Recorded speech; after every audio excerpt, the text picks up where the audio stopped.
اور ایک گلاس پانی آدھی زندگی کی عبادت ہو.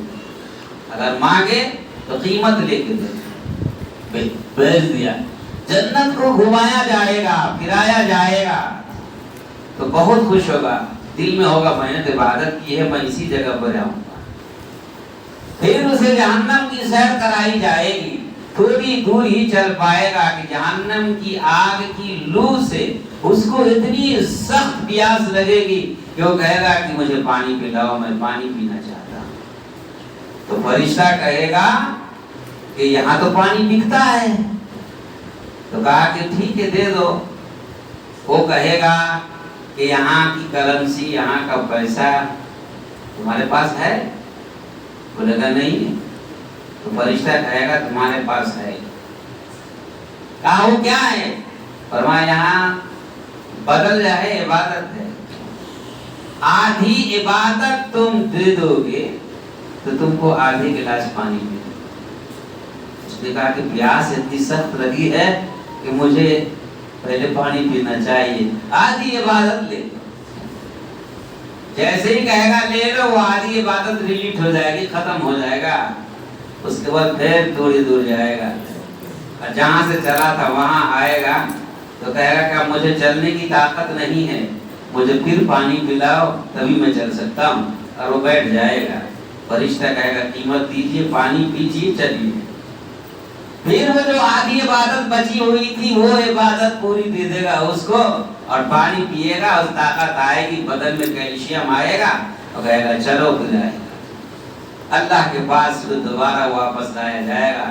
تو کہا کہ اب بتا کہ تو اپنے فضل سے جنت میں جائے گا یا تم اپنی عبادت سے جنت میں جائے گا. تو کہے گا بارے اللہ عبادت ہی نہیں ہے، ختم ہو گئی عبادت. ایک گلاس پانی پینے میں پوری زندگی کی عبادت ختم ہو چکی ہے، اب میں خالی ہوں، میں کیا کروں؟ تو کہے گا اللہ تعالیٰ کہ تم تو پوری زندگی عبادت کرتے رہے، پوری زندگی کی عبادت ایک گلاس پانی میں تمہاری ختم ہو گئی. تو اب بتا کہ فضل ہوا میرا یا عبادت تیری مقبول ہوئی؟ حدیث میں دو باتیں ہیں. بعض لوگوں نے روایت کی ہے، اس کا مطلب یہ ہے کہ اللہ ان کو دکھانا چاہے گا اور اس کے بعد وہ بندہ معافی مانگے گا اور کہے گا رب کائنات ہم سے غلطی ہوئی، میری عبادت لوٹا دیجیے، تیرے فضل سے ہی جنت میں جائیں گے، اب عبادت کوئی کام کی نہیں ہے. اور ایک روایت میں کہ اللہ تعالیٰ ان لوگوں کو، متکبر لوگوں کو دکھانے کے لیے کہے گا کہ تو نے جو غلطی کی ہے اس کی اب غلطی کی تلافی نہیں ہے، لہذا تو جہنم میں جائے گا. تو وہ عبادت گزار پوری دنیا میں پوری زندگی عبادت میں ابھی بھی لگا ہوا ہے، جس کو انسان نہیں جانتا کہ وہ انسان کہاں پر ہے. اللہ تعالیٰ جب اس کو جنت میں بھیجنا چاہے گا تو نہیں جائے گا، وہ اللہ کا فضل سے انکار کرے گا، اس لیے وہ دوزخ میں جائے گا اور دوزخی بن جائے گا. اللہ عالم بالصواب. انسان کی عبادت کوئی کام کی نہیں ہے میرے دوستو بزرگوں. عبادت اللہ کے فضل سے مقبول ہوتی ہے، اور اللہ کا فضل اگر انسان پر ہو گیا تب وہ کامیاب ہے. اسی لیے قرآن مجید صاف صاف لفظ نے کہا کہ اپنی کسی چیز پر آپ میں مت کرو، یا اپنے کسی کیے پر تم ادراؤ نہیں اور تکبر مت کرو، میں یہ کروں گا، میں نے یہ کیا، میں نے وہ کیا. لفظ میں کو تو بھول ہی جانا چاہیے. آدمی کو یہ کہنا چاہیے کہ میں اللہ کے سپرد کرتا ہوں. آدمی پیدا ہوتا ہے بے بس ہوتا ہے، ماں کے ہاتھ میں ہوتا ہے بے بس ہوتا ہے. کوئی بھی مار سکتا تھا، ہوشیار ہونے تک تو بے بسی ہوتا ہے، خاص طور سے کوئی بھی مار سکتا تھا، لیکن اللہ تعالیٰ بچاتا ہے. اللہ جنت میں بھی بچائے گا اور اللہ دوزخ میں بھی، دوزخ سے بھی بچائے گا. آپ کو واقعہ پہلے میں نے سنایا تھا کہ اللہ تعالیٰ موسیٰ علیہ السلام کے زمانے میں ایک مرد کی، ایک لڑکے کی امانت کو اللہ تعالیٰ نے اپنے فضل سے جنت میں رکھا تھا. ایک آدمی انتقال ہونے جا رہا تھا، اس سے قریب اس کا ایک پاس ایک ہی گائے تھی. سورہ بقرہ کو اسی وجہ سے سورہ بقرہ کہتے ہیں. تو وہ آدمی جب مرنے لگا تو اللہ سے کہا کہ میرے پاس ایک بیٹا ہے اور اس کی میرے پاس امانت ایک ہی گائے ہے، یا رب العالمین یہ اس کی امانت ہے، کوئی حفاظت تو نہیں کر سکتا۔ جنگل میں جا کے گائے کو چھوڑ دیا اور اللہ کے سپرد کر دیا، اللہ میرا بیٹا جب جوان ہوگا تو اس گائے کو تو واپس کر دینا، جب تک یہ جنگل میں رہے گا تیری امانت۔ جب بیٹا بڑھ گیا، وہ آدمی مر گیا، اور اس کے بعد بڑا ہوا تو ماں نے کہا کہ اب تو بالغ ہو گیا ہے، مال و دولت کمانا ضروری ہے، ایک کام کر کے وہ تیرے باپ نے جو جنگل میں ایک گائے کو چھوڑ دیا تھا، وہی جملہ کہہ کر وہاں پر تم پکارو گے تو تم کو وہ گائے آ جائے گی، کیونکہ تیرا باپ یہ بول سکتا ہے۔ وہ کیا تھا؟ تو اللہ کو سپرد کر کے کہنا، یا اللہ میرے والد نے جو تیری امانت میں میری دولت اور میری چیز دی تھی وہ مجھے واپس چاہیے، مجھے ضرورت ہے۔ تو اللہ کے حوالے سے دعا کرنا، تو اللہ تعالیٰ کے حوالے سے وہ آدمی جا کے دعا کیا، تو وہ دعا کرتے ہی وہ گائے فوراً اس کے سامنے میں جنگل سے باہر آ کر کھڑی ہو گئی، اور اسی گائے کو لا کر کے پھر پالنے لگے، پوسنے لگے۔ بڑا جب ہوا تو وہ گائے کی بکری ہوئی، تو موسیٰ علیہ السلام اور ان کی قوم سے جو جھگڑا ہوا تھا اللہ کے بارے میں، تو قوم نے کہا کہ گائے چاہیے اور یہ چاہیے اور اتنا موٹا چاہیے اور یہ رنگ کا چاہیے، پورا تفصیل ہے سورہ بقرہ میں۔ تو اس کی خریدی ہوئی، تو کہاں ملے گی وہ گائے؟ تو وہی گائے، اسی گائے کے پاس گئے تو کئی اپنے زمانے کے حساب سے اس گائے کی قیمت کئی کروڑ روپیہ ہوا، اور وہ آدمی بہت مالدار ہو گیا، وہ بیچ کر کے مالدار بنا، ادھر بیچ کر کے موسیٰ علیہ السلام کی قوم نے اس گائے کو ذبح کیا۔ اللہ تعالیٰ ہی اس گائے کی حفاظت کیا تھا۔ تو کہنے کا مطلب یہ ہے کہ اللہ کے اوپر ساری چیزوں کو سونپ دینا ہے۔ میں کما کر کھاؤں گا مت بولیے، نہیں کما سکتے آپ۔ میں یہ کر دوں گا نہیں بولنا ہے۔ جو ہو گیا اس پر تبصرہ نہیں کرنا ہے۔ جو ہو چکا ہے وہ منظور خدا تھا، اس لیے ہوا، آپ اس پر تبصرہ کیوں کرتے ہیں؟ آپ اس کا ذکر کیوں کرتے ہیں؟ آپ اس کے ہونے میں کسی کی غلطی کیوں بتا رہے ہیں؟